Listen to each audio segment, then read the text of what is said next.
मौजूदा समय में देश के करोड़ों लोग म्यूचुअल फंड में पैसा लगा रहे हैं। आज लोगों के लिए बेहतर और सुरक्षित ऑप्शंस में से एक बन गया है म्यूचुअल फंड। ऐसे में बिज तक लगातार आपकी अंडरस्टैंडिंग डेवलप करने में लगा रहता है। उम्मीद है आपको हमारे फायदे के फंड सीरीज से मदद मिल रही होगी। चलिए आपकी मुलाकात कराते हैं आज के हमारे एक्सपर्ट से। नमस्कार, मैं हूं डॉक्टर तन्वी सिन्हा और आप देख रहे हैं बिज तक। तो चलिए मुलाकात कराते हैं।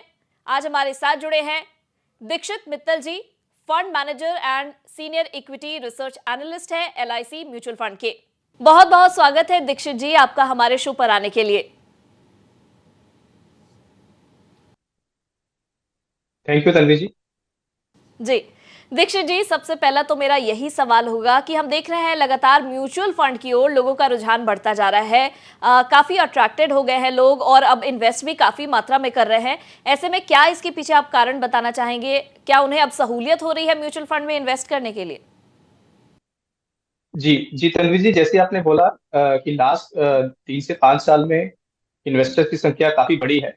बट इसके पीछे मेरे हिसाब से 4 या 5 मेन रीजन है। सबसे बड़ा कारण ये है कि अगर आप मार्केट की परफॉर्मेंस देखें, लास्ट 10 से 15 साल में मार्केट ने 13 से 14% का CAGR रिटर्न दिया है। बट उसके सामने अभी इंडिया की जो म्यूचुअल फंड इंडस्ट्री है काफी मैच्योर हो चुकी है। काफी स्कीम्स का लॉन्ग टर्म ट्रैक रिकॉर्ड बन चुका है। कई स्कीम ने 20 से 25 साल भी कंप्लीट कर लिए हैं, बट 10 से 5 साल में काफी फंड्स का परफॉर्मेंस हमको देखने में आ रहा है। तो आप कोई भी स्कीम देखेंगे, अगर वो टॉप परफॉर्मिंग नहीं भी है, मिडिल परफॉर्मिंग भी है, तो भी 15 से 16% का एनुअलाइज रिटर्न 10 से 15 साल में स्कीम्स दे रही हैं। तो आई थिंक बिकॉज इन्वेस्टर्स देख रहे हैं कि ओवर लॉन्ग टर्म स्कीम्स में म्यूचुअल फंड इंडस्ट्री अच्छा रिटर्न दे रही है, FD से फिक्स इनकम से बेटर रिटर्न दे रही है। तो रिटर्न्स को देख के नेचुरली इन्वेस्टर्स को एक नया अट्रैक्टिवनेस लगता है फ्रॉम एंटरिंग द मार्केट। जो सेकंड एक बड़ा रीजन जो मेरे हिसाब से है, एक ना रिस्क एपेटाइट। जो नई जनरेशन इन्वेस्टर्स की मार्केट में आ रही है, उनका स्लाइटली बेटर है risk appetite as compared to the previous generation. क्योंकि उनका मार्केट का रिस्क के सामने जो नजरिया है वो थोड़ा ज्यादा है, थोड़ा ज्यादा रिस्क लेने का उनमें क्षमता भी है। तो उसके कारण भी है कि वो नई जनरेशन के जो इन्वेस्टर्स हैं रिस्क लेने से डरते नहीं है to get the high returns. Thirdly I think जो है ईज ऑफ इन्वेस्टमेंट, जैसे आपने बोला कि अभी जो नए नए एप्स आ गए हैं, इवन सारे AMCs का भी खुद का एप्स है। तो उससे मार्केट में इन्वेस्टमेंट करना बहुत इजी हो गया है। क्लिक के बटन आप रिडीम कर सकते हैं, जब आपका मन करे आप इन्वेस्ट कर सकते हैं। तो वो भी एक बहुत बड़ा कारण है इन्वेस्टर्स का मार्केट में बड़े वे में आने का। फोर्थ जो है रेगुलेटरी जो पुश मिला है। एक तो सेबी का जो फाइनेंशियल लिटरेसी की तरफ जो झुकाव रहा है, बट उससे भी बड़ा क्या है, जो ट्रांसपेरेंसी है प्रोडक्ट्स में। मेरे हिसाब से जो म्यूचुअल फंड इंडस्ट्री है, this is one of the most transparent industry in terms of the other जो आप देखेंगे इन्वेस्टमेंट के जो ऑप्शंस हैं। तो इसमें कोई भी इन्वेस्टर जब कुछ म्यूचुअल फंड में इन्वेस्ट करता है, उसको पता है कि कितना उसको एक्सपेंस रेशियो पे कर रहा है, कि अगर वो डिस्ट्रीब्यूटर के थ्रू जा रहा है कितना वो डिस्ट्रीब्यूटर को कमीशन पे कर रहा है, जो फंड मैनेजर को पैसा दे रहा है उस फंड मैनेजर का ट्रैक रिकॉर्ड क्या है, उसका क्या पोर्टफोलियो है, मंथली पोर्टफोलियो उसको मिल रहा है। तो I think one of the few जो बहुत कम प्रोडक्ट्स ऐसे हैं जिसमें इन्वेस्टर को इतना ट्रांसपेरेंसी मिलता है। तो इस ट्रांसपेरेंसी के कारण इन्वेस्टर्स का काफी ये म्यूचुअल फंड इंडस्ट्री की तरफ से झुकाव बढ़ा है। और लास्टली जो मैं एक मानता हूँ कि टैक्स एफिशिएंसी। जैसे कि आपने देखा होगा, अगर कोई इन्वेस्टर FDs में इन्वेस्ट करता है, तो एक 3 या 5 साल का जो भी टेन्योर है, FD जब मैच्योर होता है तो हमको टैक्स पे करना पड़ता है। बट म्यूचुअल फंड में क्या होता है कि विदाउट पेइंग टैक्स अगर हम रिडीम नहीं करते हैं तो मनी कंपाउंड होता रहता है। हमको म्यूचुअल फंड में तभी टैक्स पे करना है जब हमने रिडीम किया है, जो आपको गेन आया उस पर टैक्स करना है। उसके अलावा 5 साल, 10 साल, 15 साल, जितने साल हम रखें, वो विदाउट टैक्सेशन के इंसिडेंस के विदाउट हमारा मनी कंपाउंडिंग होता है। तो टैक्स एफिशिएंटली रिटर्न भी काफी अच्छे as a product mutual fund दे रहे हैं। तो आई थिंक ये 4 या 5 कारण हैं जो इन्वेस्टर्स समझ गए हैं। इंक्रीमेंटली आई थिंक और नए इन्वेस्टर भी जुड़ेंगे इस इंडस्ट्री के साथ। तो उसके कारण आई थिंक ये इसकी तरफ और आई थिंक इन्वेस्टर्स की संख्या बढ़ेगी आगे। जी, बिल्कुल, शेयर मार्केट में पार्टिसिपेट करने का एक सेफ़ ऑप्शन माना जाता है म्यूचुअल फ़ंड और लंबी अवधि का अगर वो नज़रिया रखते हैं, तो ऐसे में उन्हें काफ़ी अच्छा रिटर्न भी मिलता है। तो धीरे-धीरे लोगों में ये जागरूकता तो बढ़ ही रही है। हम आपसे ये भी जानना चाहेंगे कि जब आप आंकड़े देखते होंगे, तो इस आंकड़ों के हिसाब से आपने क्या देखा है? किस तरह के म्यूचुअल फ़ंड में लोगों का इंटरेस्ट ज़्यादा रहता है? किस सेक्टर में रहता है या किस कैटेगरी में वो ज़्यादा इन्वेस्ट करते हैं? जी। जी तन्वी जी, नॉर्मल जो ह्यूमन टेंडेंसी होती है, तो लोग नॉर्मली क्या होता है, बेस्ट परफॉर्मिंग एसेट्स को ही चेस करते हैं। तो आपने देखा होगा कि ऑफ लेट मिड कैप और स्मॉल कैप स्कीम्स में बहुत सा पैसा आ रहा है। उसका रीजन ये है कि लास्ट 3 साल, 2 साल, 1 साल का रिटर्न काफी अच्छा मिला है। As a category index level पे भी स्मॉल कैप इंडेक्स 30% सीएजीआर के ऊपर का रिटर्न देखे गए हैं। तो उसके हिसाब से ये सब कैटेगरीज में भी पैसा ज्यादा आ रहा है। तो ये ह्यूमन टेंडेंसी है।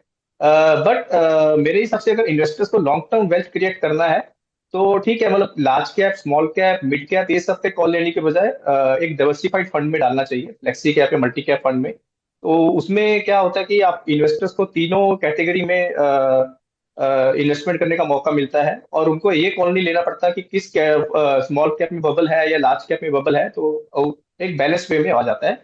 बट ऑफ लेट ऑनेस्टली मैं बोलूंगा कि जो पैसा अभी ज्यादा आ रहा है वो लार्ज कैप और मिड कैप फंड्स में ज्यादा आ रहा है। जी, बीच में हमने देखा था स्मॉल कैप फंड्स में इन्वेस्टर्स की संख्या काफ़ी बढ़ गई थी, लेकिन फिर से वो शिफ्ट हो रहा है और पूरा डायनामिक्स में बदलाव हम देख रहे हैं। आप अभी बात कर रहे थे मल्टी कैप फंड्स की, तो हम आपसे ये जानना चाहेंगे, अगर कोई न्यू इन्वेस्टर है और वो अपने पैसों को कहीं अच्छी जगह इन्वेस्ट करना चाहता है, म्यूचुअल फंड का उसने रास्ता तो चुन लिया है, लेकिन अब उसे पता नहीं है कि किस तरह के फंड्स में वो पैसा डाले, तो क्या आप मल्टी कैप फंड को ही सबसे फर्स्ट प्रायोरिटी आप मानेंगे या किस तरीके से वो अपने पोर्टफोलियो में अलग-अलग म्यूचुअल फंड्स को एलोकेट करें? जी, ये स्कीम लेवल पे जो अपने को चूज करना है, multi cap, mid cap, small cap या फिर फ्लेक्सी कैप, वो काफी हद तक इन्वेस्टर के रिस्क रिस्क एपेटाइट पे भी डिपेंड करता है। बट अगर कोई इन्वेस्टर रिस्क टेकिंग एबिलिटी रखता है और उसका लॉन्ग टर्म का नजरिया है 5 से 10 साल का, तो आई थिंक जो फ्लेक्सी कैप और जो मल्टी कैप कैटेगरी है वो आई थिंक मेरे हिसाब से बेस्ट है। उसका रीजन ये है कि दोनों कैटेगरीज एक तो डाइवर्सिफाइड है। इनका जो बेंचमार्क है एनएससी 500 है। तो इसमें फंड जी। मैनेजर को ऐसा नहीं है कि लार्ज कैप में ही डालना है या पूरा स्मॉल कैप में ही डालना है, तो वो डिवर्सिफाइड वे में इन्वेस्ट कर हुँ। सकता है। सेकेंडली, ये दोनों कैटेगरीज में सेक्टर से भी काफी डाइवर्सिफिकेशन हो जाती है, rather than investing into sector specific funds और something like that, because NSC 500 जो आप देखेंगे एज ए इंडेक्स, काफी डाइवर्सिफाइड फंड है from sector perspective also.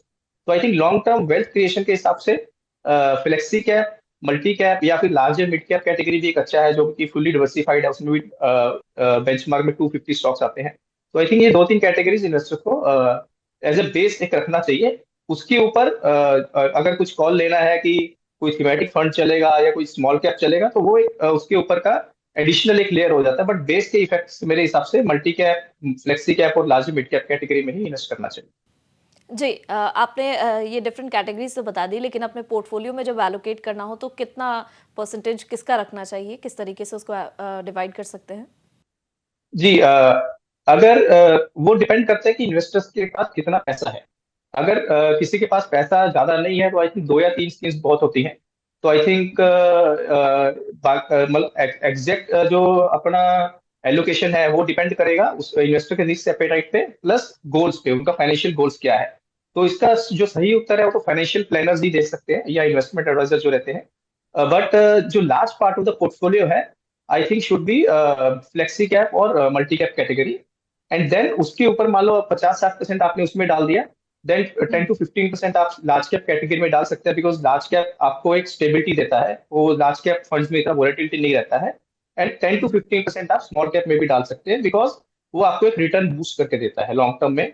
Mid cap और small cap slightly better return दे रहे हैं आजकल, तो उसके कारण थोड़ा बूस्ट होता है। बट जो पोर्टफोलियो का बेस है वो डाइवर्सिफाइड फंड ही होना चाहिए। जी, बिल्कुल, और हम अपने व्यूअर्स को लगातार कहते हैं, आपने भी अभी चर्चा के दौरान कहा कि बेहतर होगा जब आप इन्वेस्टमेंट जर्नी की शुरुआत कर रहे हैं, तो वित्तीय सलाहकार से आप राय लें, अपने गोल्स, अपने आपकी कितनी सेविंग्स है, उसके बारे में अच्छे से उनसे डिस्कस कर लें और उसके बाद ही इन्वेस्टमेंट की ओर आगे बढ़ें। हम बात कर रहे थे सर अभी एक एग्जांपल लेके आपने बताया कि मल्टी कैप और फ्लेक्सी कैप फंड्स अच्छे हो सकते हैं, उसमें इन्वेस्टमेंट करना है। अगर इसको थोड़ा सा और कैटेगराइज अगर मैं करूं, अगर कोई 30 साल का व्यक्ति है और 50,000 की उसकी मंथली इनकम है, तो ऐसे में उसकी सेविंग अगर मान लेते हैं 10,000 है, तो 10,000 को जब एलोकेट करना होगा तो क्या उससे भी उसी तरीके से आपने जैसे बताया कि 50-60% वो मल्टी और फ्लेक्सी कैप में डाले और उसके बाद बाकी बचे हुए लार्ज कैप में डाले, या क्योंकि उसका एज 30 हो चुका है और इनकम ब्रैकेट भी उसका 50,000 का है, तो उसमें कुछ बदलाव करने की जरूरत है? जी तन्वी जी, इसमें मैं एक एजम्पशन लेके चल रहा हूँ कि अगर कोई व्यक्ति 30 साल का है, तो मैं अज्यूम कर रहा हूँ कि वो अपनी रिटायरमेंट के लिए इन्वेस्टमेंट कर रहा होगा, मतलब एटलीस्ट 20-30 ईयर्स के लिए, 50 to 60 ईयर्स के बाद ही रिटायरमेंट होगा। तो उसके हिसाब से अगर कोई 20 से 30 साल के लिए इन्वेस्ट कर रहा है, तो सबसे पहले तो उसको अपना ये देखना पड़ेगा कि उसका रिस्क एपेटाइट कितना है। क्योंकि काफी इन्वेस्टर होते हैं कि इक्विटी में पैसा डाल देते हैं, बट इक्विटी में रिटर्न लीनियर नहीं बनता है। जैसे कि मैंने पहले बोला कि ओवर लॉन्ग टर्म 14 से 15% का रिटर्न इक्विटी इन्वेस्टर्स को मिला है, बट वो लीनियर नहीं मिला है। काफी साल ऐसे होते हैं कि मार्केट नेगेटिव चला जाता है, फिर एक साल ऐसा आता है कि बहुत अच्छा रिटर्न आ जाता है। तो एवरेज बेसिस पे इतना रिटर्न बनता है। अगर कोई इन्वेस्टर का रिस्क एपेटाइट इतना नहीं है कि वो वोलेटिलिटी को सह नहीं कर पाता, तो उसको अपना इक्विटी एलोकेशन कम रखना चाहिए। बट आइडियली अगर 20 से 30 साल का सिनेरियो है, तो आई प्रेफर कि 100% आपको डाइवर्सिफाइड म्यूचुअल फंड्स में ही डालना चाहिए। तो जैसा कि आपने बोला कि अगर किसी के पास 10,000 रुपए का इन्वेस्टेबल सरप्लस है मंथली, तो अगर वो 12% एनुअल रिटर्न भी टारगेट करता है इन 30 years, so this corpus can be three more than 3 crore at the time of retirement. But उसी के सामने, बिकॉज कोई व्यक्ति अगर 30 साल का है और उसके सामने 30 साल का कैरियर पड़ा है, ऑब्वियसली वो अपनी कैरियर में तरक्की करेगा, उसका सैलरी भी बढ़ेगा।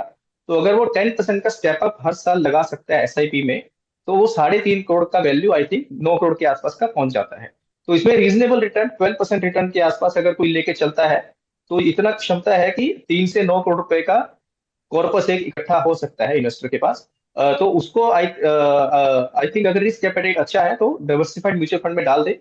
अपना रिटर्न एक्सपेक्टेशन म्यूटेड रखें, 12-13% म्यूटेड रिटर्न एक्सपेक्टेशन रखें, एंड पावर ऑफ कंपाउंडिंग को अपने फेवर में काम करें। जी। जब हम अलग-अलग कैटेगरीज़ की बात करते हैं, तो अलग-अलग कैटेगरीज़ के लिए जो नज़रिया हम रखते हैं, वो अलग-अलग हो सकता है। आपके हिसाब से इस वक़्त लार्ज कैप फंड की अगर हम बात करें, तो अगर कोई लार्ज कैप फंड में इन्वेस्ट कर रहा है, तो कितने साल के लिए उसे अपना होराइज़न रखना चाहिए? तो मैं ये कह रहा था कि अगर कोई इन्वेस्टर मार्केट में पैसा डाल रहा है इक्विटी फंड्स में, उसको मिनिमम 3 से 5 साल के व्यू के हिसाब से डालना चाहिए। अगर कोई शॉर्ट टर्म पैसा इन्वेस्टर के पास पड़ा है, जिसका उसको कभी भी नेक्स्ट 1 से 2 साल में जरूरत पड़ सकता है, वो पैसे को कभी भी स्टॉक मार्केट इक्विटी इन्वेस्टमेंट में नहीं डालना चाहिए।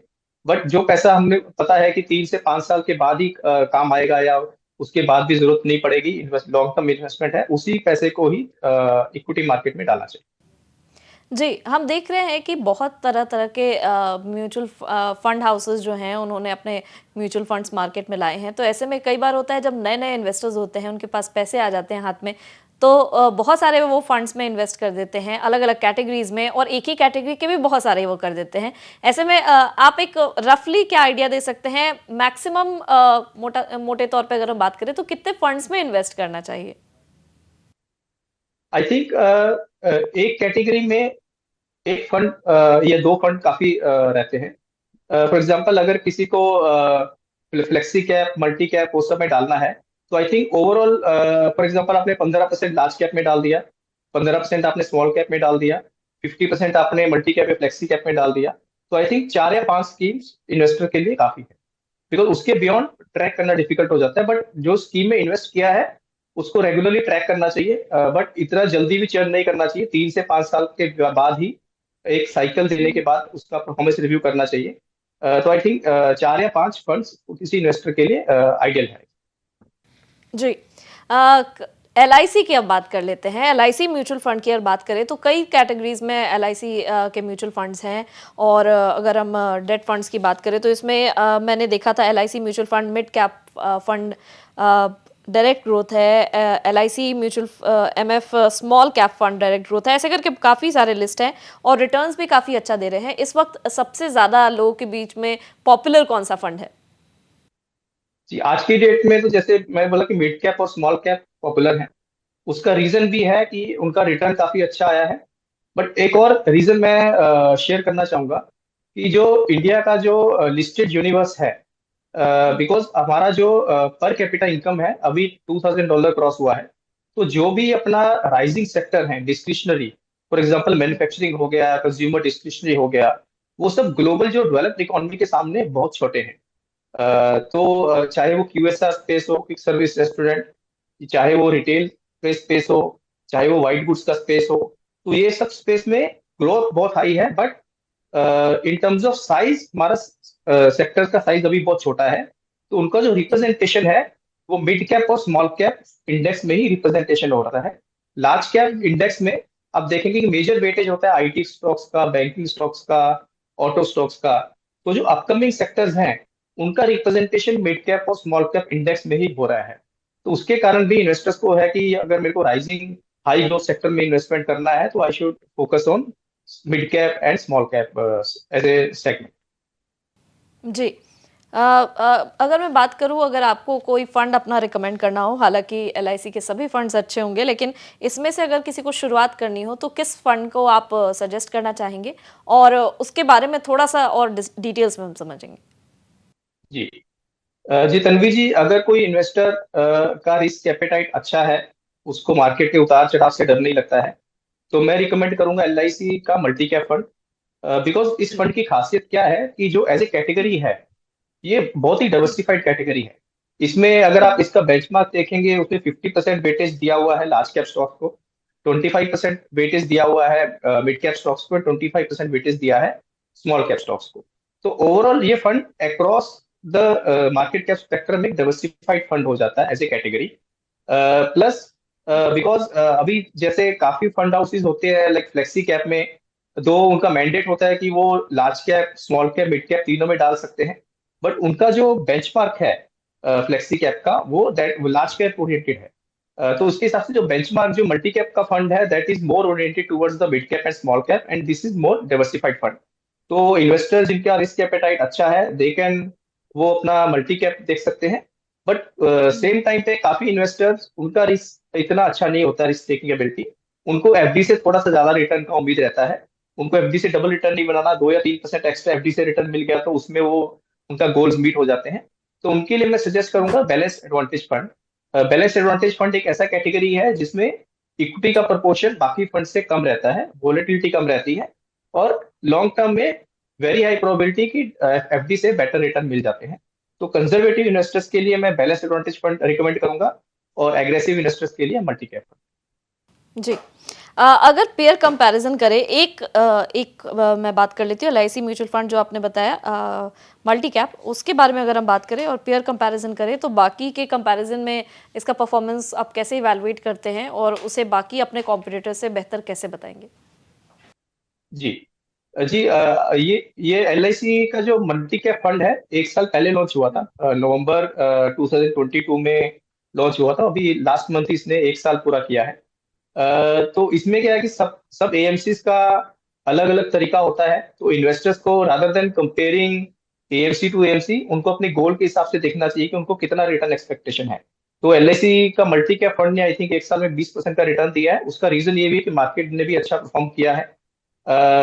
बट इसमें अगर ये पीयर से देखेंगे तो हमारे फंड में इस टाइम पे थोड़ा सा स्मॉल कैप और मिड कैप प्रोपोर्शन थोड़ा सा ज्यादा है एज कम्पेयर टू पीयर्स। उसका रीजन ये है कि हम लोग थोड़ा ग्रोथ स्टॉक्स की तरफ झुकाव रख रहे हैं, जो सेक्टर जहाँ पे ग्रोथ अच्छा है। और एक और चीज, हमारा जो डिफरेंशिएशन है मल्टी कैप फंड में, जो हमारे बाकी पीएस नहीं कर रहे हैं, हम इसको पीईजी रेशो पे चला रहे हैं, price earning to growth ratio.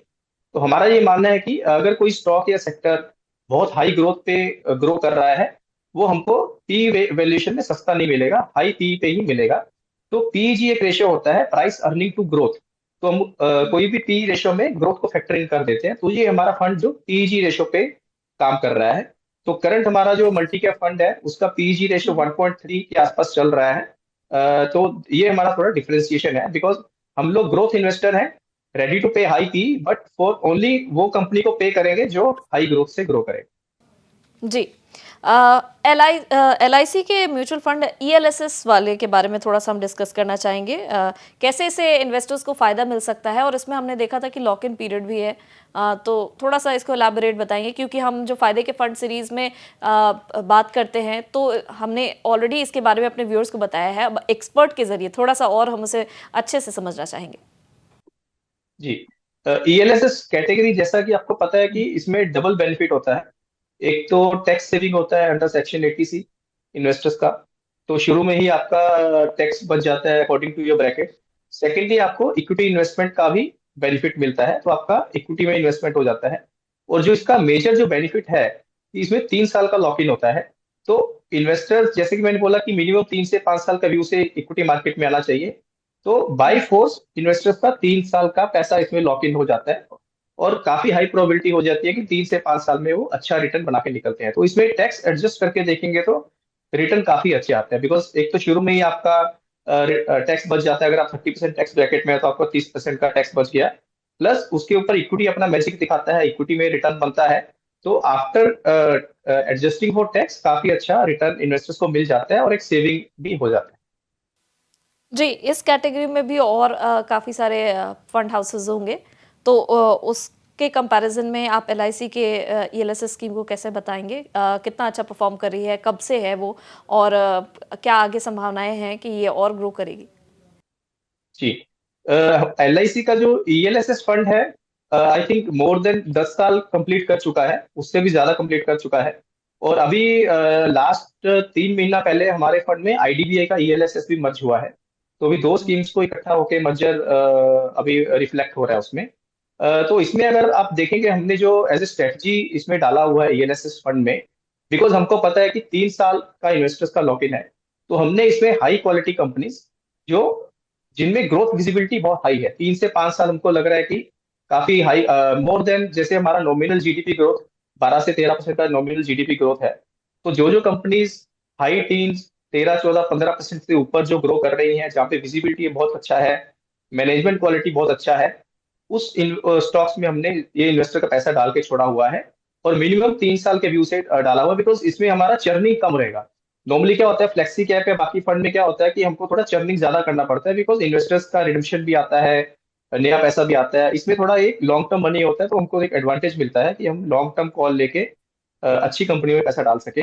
तो जो LIC का ELSS फंड है, अगर आप पोर्टफोलियो भी देखेंगे फैक्ट शीट में, सारी कंपनीज बहुत ही हाई ग्रोथ रेट से ग्रो कर रही हैं, अच्छा मैनेजमेंट है, चर्निंग कम है, और हमारा एक्सपेक्टेशन है कि इन्वेस्टर्स को काफी अच्छा एक्सपीरियंस मिलना चाहिए in terms of returns as well as the risk also. क्योंकि किसी भी फंड को आप जी। एनालाइज करेंगे, आपको रिटर्न के साथ साथ ये भी देखना है कि पोर्टफोलियो में रिस्क कितना ले रखा है। आपने कोई रिस्की स्टॉक लेके रिटर्न जनरेट कर दिया, तो वो रिस्क एडजस्टेड रिटर्न के हिसाब से आपको देखना पड़ेगा कि कौन सा स्टॉक लिया हुआ है, उनमें रिस्क कितना है और किस टाइप का रिटर्न बन रहा है। तो रिस्क एडजस्टेड रिटर्न बेसिस पे हमारा व्यू है कि इन्वेस्टर्स को अच्छा एक्सपीरियंस इसमें मिलना चाहिए। जी। हमने शुरू में एक एग्जाम्पल लिया था 30 साल के व्यक्ति का, जिसकी इनकम 50,000 है और 10,000 उसकी सेविंग है। अगर उसे ये स्कीम लेना हो तो वो अपने 10,000 में से कितना पैसा उसे इन्वेस्ट करना चाहिए? अ, जैसा कि मैंने बोला था कि ये भी एक जो मल्टी कैप या फ्लेक्सी कैप कैटेगरी का ही फंड है। इसमें हमको लार्ज कैप या मिड कैप या स्मॉल कैप तीनों में बांट के पैसा डाल सकते हैं। तो हमारा जो अभी करंट एलोकेशन है, 65% हमने लार्ज कैप्स में डाला हुआ है, और अच्छा। 20% हमने मिड कैप में डाला हुआ है, और 12 to 13% हमने स्मॉल कैप में डाला हुआ है। तो ये डाइवर्सिफाइड पोर्टफोलियो है। तो ELSS को आप मल्टी कैप कैटेगरी में ही या फ्लेक्सी कैप कैटेगरी में ही क्लब कर सकते हैं। तो अगर आपको 3 फंड आपको एक कैटेगरी में डालने हैं, तो I think 20-25% of the your savings can go into this category. वैसे भी जैसे ATC का 2 लाख का लिमिट रहता है, अगर किसी का 10,000 रुपये का मंथली सेविंग है, तो 1 लाख साल का 1,20,000 रुपया वो सेव कर रहा है। तो आई थिंक उसमें से 2 फंड सेलेक्ट करके वो बराबर उसमें बांट सकते जी। दीक्षित जी, कुछ मिथ्स भी हैं म्यूचुअल फंड के अराउंड जो लोगों के मन में रहते हैं। एक तो सवाल हम आपसे जानना चाहेंगे, क्योंकि बहुत बार हम देख रहे हैं आजकल सोशल मीडिया प्लेटफॉर्म्स पे अलग अलग लोग अपनी राय देते हैं। वो चाहे एक्सपर्ट हो ना हो, लेकिन उनके अपने ओपिनियंस रहते हैं, तो ऐसे में इन्फ्लुएंस भी लोगों का उनसे ज़्यादा मतलब हो जाता है। तो कुछ मिथ्स को हम यहाँ ब्रेक करना चाहेंगे। एसआईपी और लमसम दोनों कैटेगरी के बारे में भी बहुत बार ऐसे वीडियोस हम देखते हैं जिसमें बताया जाता है कि नहीं ये ज़्यादा अच्छा है, वो ज़्यादा अच्छा है। आप बताएं कि एसआईपी और लमसम दोनों तरीके में क्या कुछ वाकई रिटर्न में कुछ डिफरेंस है, या these are two different types जिसकी तरह से वो इन्वेस्ट कर सकते हैं? जी, मार्केट में जो इवेंचुअल रिटर्न इन्वेस्टर्स को मिलता है वो मिलता है टाइम से, मार्केट में कितनी देर तक टिके रहे, rather than timing the market. तो लमसम में क्या होता है कि हमको टाइम करना पड़ता है मार्केट में कि कौन से पॉइंट पे हम पैसा डालें और कौन से पॉइंट पे हम रिडीम करें। एसआईपी में टाइमिंग ऑफ द मार्केट जो है वो एक आउट ऑफ द विंडो हो जाता है, तो एक डिसिप्लिन वे में इन्वेस्टमेंट होता है। तो I think SIP small investor, retail investor के लिए बेस्ट तरीका है। बट अगर किसी इन्वेस्टर के पास स्पेयर पैसा है जिसका उसको नेक्स्ट 3 से 5 साल जरूरत नहीं है, तो वो भी लमसम बीच बीच में वो डाल सकते हैं। बिकॉज अगर जी 5 साल का व्यू लेके चल रहे हैं तो आई थिंक जो हिस्ट्री भी है तो equity returns are better than any other asset classes. तो ये डिपेंड करता है कि कितना इन्वेस्टेबल सरप्लस है इन्वेस्टर के पास। अगर लमसम पैसा पड़ा है, सेविंग अकाउंट में ज्यादा पैसा पड़ा है, तो rather than keeping in saving account one can put in equity markets. But longer term में छोटे इन्वेस्टर्स के लिए एसआईपी है। बट अगर कोई इन्वेस्टर्स का कॉम्बिनेशन कर लेता है, जैसे कि मान लो एसआईपी चल रही है, मार्केट करेक्शन हो गया है, काफी बड़ा क्रैश आ गया है, उस टाइम पे अगर थोड़ा सा लमसम भी ऐड कर दें तो रिटर्न में एक बूस्ट मिल जाता है रिटर्न्स को। तो कॉम्बिनेशन है, एसआईपी जारी रखें, मार्केट अगर बड़ा गिर जाता है तो लमसम भी डाल सकते हैं। जी, एक और सवाल लोगों के मन में रहता है, किस समय म्यूचुअल फंड में निवेश करें? वो भी मैंने बहुत सारे वीडियोस देखे हैं कि अगर हम देखें 1 महीने में, तो कोई बताता है कि मंथ के स्टार्टिंग में करना चाहिए, कोई बोलता है बीच में करना चाहिए, कोई लास्ट में करना चाहिए। क्या इससे भी कुछ डिफरेंस हो सकता है? जी नहीं, इससे मेरे ख्याल से तो ऐसा कुछ फर्क नहीं है। एक ही चीज है कि हमको रेगुलर रखना है और लॉन्ग टर्म हिसाब से रिटर्न एक्सपेक्टेशन रखना है। तो मंथ के शुरू में डाल रहे हैं या बीच में डाल रहे हैं, उससे कुछ ऐसा मेजर इम्पैक्ट नहीं पड़ेगा लॉन्ग टर्म रिटर्न्स जी। क्या प्रॉफिट बुकिंग का फ़ायदा म्यूचुअल फंड में भी ले सकते हैं, और क्या आप उसे सजेस्ट करेंगे, और किस तरीके से लोग या इस वक्त क्या ऐसा कुछ प्लान कर सकते हैं? जी, म्यूचुअल फंड जो एक व्हीकल है, एक लॉन्ग टर्म सेविंग्स का हिसाब से व्हीकल है। आपका जो लॉन्ग टर्म गोल्स है उसके हिसाब से आपको इन्वेस्टमेंट करना होता है। अगर आपका रिटायरमेंट गोल है या बच्चों की पढ़ाई का गोल है, उसके अगर आपको वो गोल नजदीक आ रहा है, नेक्स्ट 1 या 2 साल या 3 साल में गोल आ रहा है, तभी आई थिंक आपको रिडेम्पशन और प्रॉफिट बुकिंग कर सकते हैं। बट अगर आप टाइमिंग के लिए रिडेम्पशन या प्रॉफिट बुकिंग कर रहे हैं, मार्केट टाइमिंग करने के लिए कि आपको लगता है कि मार्केट नीचे गिरे तो मैं वापस कर लूंगा, वो बहुत डिफिकल्ट होता है। प्लस उसमें एक और नेगेटिव क्या होता है कि जब आप म्यूचुअल फंड रिडीम करते हैं तो टैक्स लायबिलिटी बन जाता है। आप रिडीम करेंगे, प्रॉफिट बुक करेंगे, आपको टैक्स भरना पड़ेगा। फिर आपका जो वापस जो पैसा डालेंगे आफ्टर टैक्स पैसा कम डालेंगे, तो लॉन्ग टर्म में रिटर्न सफर करते हैं। तो जब तक आपका गोल नजदीक नहीं है, आप उसको पैसे को कंपाउंड होने दें। प्रॉफिट बुकिंग, मार्केट टाइमिंग, ये थोड़ा डिफिकल्ट सब्जेक्ट है, बहुत एक प्रोफेशनल्स के लिए भी बहुत डिफिकल्ट मैटर है, तो हम लोग भी इसमें ज़्यादा नहीं करते हैं। अगर आपका जी गोल नजदीक है तो आप रीडिंग कर लीजिए, गोल दूर है तो मार्केट पैसे को कंपाउंड होने दीजिए। जी, बहुत बहुत शुक्रिया दीक्षित जी, आप हमारे शो पर आए और हमारे व्यूअर्स को म्यूचुअल फंड से रिलेटेड तमाम जानकारी दी। बहुत सारे मिथ्स जो थे उसे भी आपने ब्रेक किया। आपका बहुत बहुत शुक्रिया हमारे साथ जुड़ने के लिए। Thank you Tanvi ji, thank you, thank. उम्मीद है आपको हमारा ये सीरीज पसंद आ रहा होगा। अगर ये वीडियो पसंद आया हो तो इसे लाइक और शेयर जरूर करें। साथ ही बिजनेस जगत की खबरों से अपडेटेड रहने के लिए बने रहे हमारे साथ और देखते रहे बिज तक।